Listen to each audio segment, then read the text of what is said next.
সূরা ইসরাইল আয়াত নাম্বার ৭৮। এই আয়াত আল্লাহ বলেন আকিমিস সালাহ, নবী হে আপনি নামাজ কায়েম করেন লিদুলুকিশ শামসি, সূর্য হেলার পর থেকে নিয়ে ইলা গাসাকিল লাইল, গভীর রজনী পর্যন্ত। আচ্ছা এবার বলেন তো, জোহরের নামাজ আমরা সূর্য হেলার পরে পড়ি না?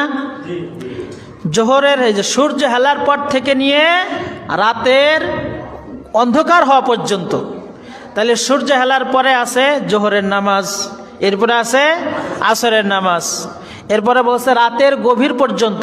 গভীর যখন রাতটা বেশি অন্ধকার হয়ে যায়, মাগরিবের সময় পরিপূর্ণ দিনও থাকে না, পরিপূর্ণ রাতও হয় না, ঠিক না? এরপরে এশার নামাজে একটু অন্ধকার হয়। তো এই ইলা গাসাকিল লাইলের ভিতরে মাগরিব আর এশা এর ভিতরে বর্ণনা করা হয়েছে।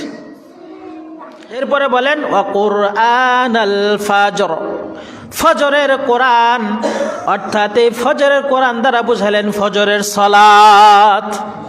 কয় ওয়াক্ত হলো? পাইছি আমরা 5 ওয়াক্ত।